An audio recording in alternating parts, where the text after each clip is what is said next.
Okay, Year 11. So in video 5 we were focusing on how Hitler became Chancellor of Germany.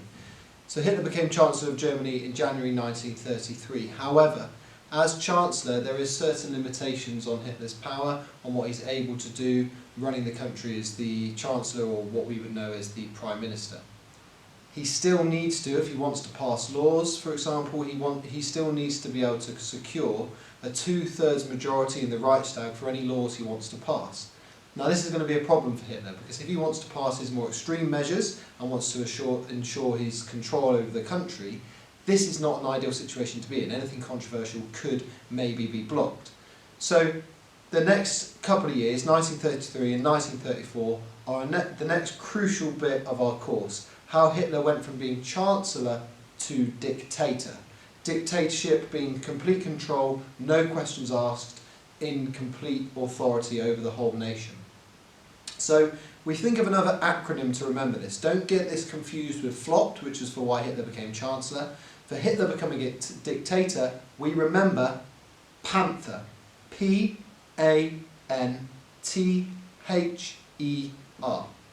So what do all those letters stand for? Well, I'll go through them with you now. I'm actually going to start at the very first event that happened in Panther, which is the R. Okay, so this isn't the P first, it's the R we're going to go through first. R stands for Reichstag fire. The Reichstag is the government building in Germany. And on the 27th of February, this government building, the Reichstag, is burnt down. It is destroyed. Now, discovered at the scene is a guy called van der Lubbe, a communist. Now, this communist is found at the scene, and the communists are accused of trying to cause chaos, trying to take down the government by starting this fire. Now, there is different stories that suggest that it might not have actually been the communists plotting this in the first place. It could have been a Nazi ploy. It could have been Hitler's orders. It could have been somebody else working within the German government.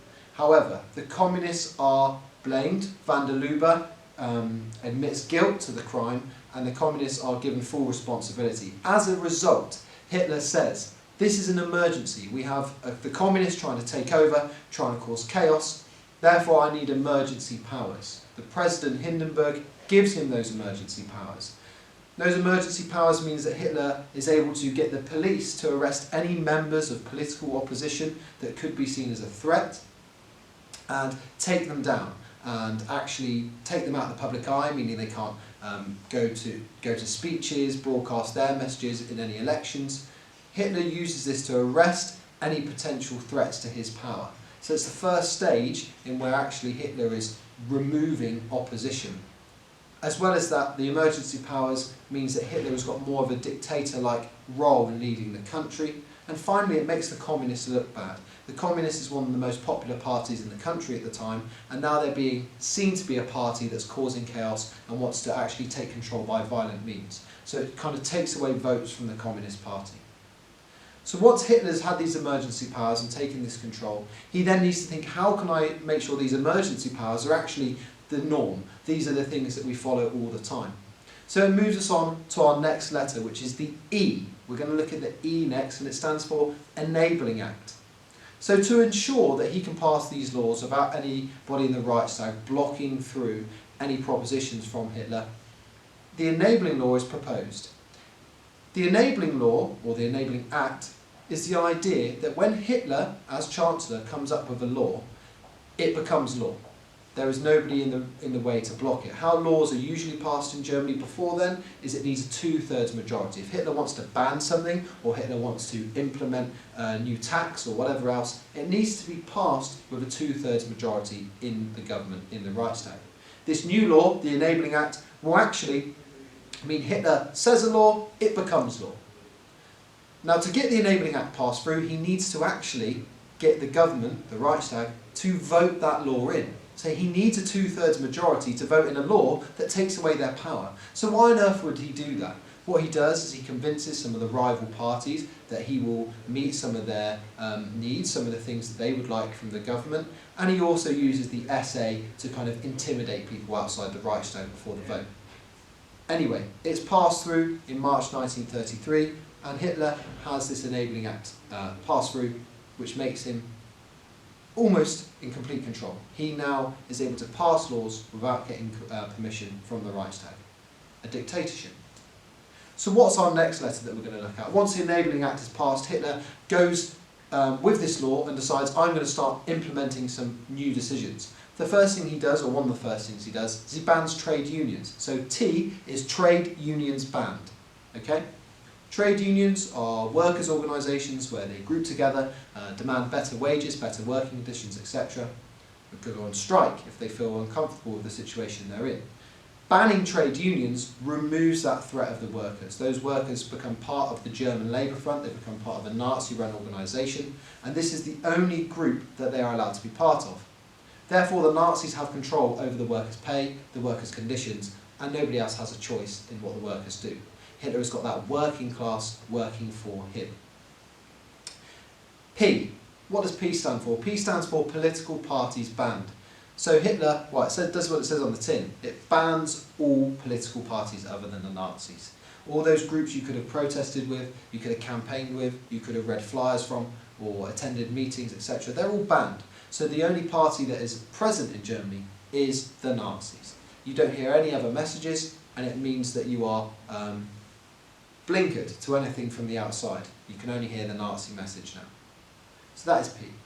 What's next? N. Let's go over N. Okay, Night of the Long Knives. We're in 1934 now. In June 1934, Hitler makes a really bold step where he acts against his own SA, those brown shirts that I mentioned in the previous video. Now the SA was a huge organisation by 1934, about 3 million members. 3 million members, imagine the kind of force you have with that amount of people being loyal and being prepared to be as violent as you want. The SA was controlled by a man called Ernst Röhm. Ernst Röhm had been heard in private parties, etc., mentioning that he thought the SA could become the German army. The SA could take authority over the German army. It's a completely separate entity. Now, Hitler's worried about this. He's worried about two things. He's worried about the power the SA has. There's 3 million members prepared to do anything, and actually with their leader Ernst Röhm seemingly having lots of power, could he overthrow Hitler? Could be one of the things Hitler is worried about. So he is worried about being overthrown, but he's also worried about upsetting the army. The army has the weapons, the army is organised, they're disciplined. The army is what Hitler needs if he wants to achieve his foreign policy aims. The army is what he needs to keep support from business people because they largely fund the army. So how does he keep them on side? He wants to try and remove some of this potential threat to his own power, but also keep the army on side and keep the army supporting him, because the army were pretty afraid of the SA and how much power they had. So on the 29th and 30th of June, the main leaders of the SA, including Ernst Röhm, are rounded up and they are killed. Hitler removes the potential threat from the leadership group of the SA and puts the SA under his complete control.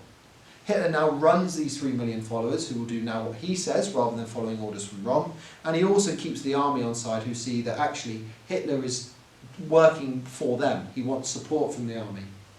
It also shows that anybody who potentially thought about overthrowing or going against Hitler, he will respond in a brutal manner. So that's the Night of the Long Knives. What's next? Well, we have two more things, okay? H is our next one. H. Hindenburg dies. So the president, Hindenburg, who'd given Hitler the job in the political deal and flopped, he dies on the 2nd of August 1934. This is a big moment. Hindenburg had been president for quite a while. He was a war hero. When he dies, Hitler immediately passes through the law that makes the Chancellor the President as well. So Hitler says, I am Chancellor, I am President, I am the Führer, I am the ultimate leader. So actually putting him in charge of not just the Chancellery, but making himself President as well, he has ultimate authority. Immediately after, or a few days after passing this rule that makes him Chancellor and President, we have the Army Oath. So the army swears an oath of loyalty to Hitler to promise to do and follow his orders at all times. That means that he now has the army acting on his orders all the time. He now has this military force behind him to make sure he can pass all of his laws. So let's remind ourselves how Hitler became dictator. P. Political parties banned. A. The Army Oath. N. Night of the Long Knives. T. Trade unions banned. H. Hindenburg dies. E. The Enabling Act. R. The Reichstag fire, where it all started.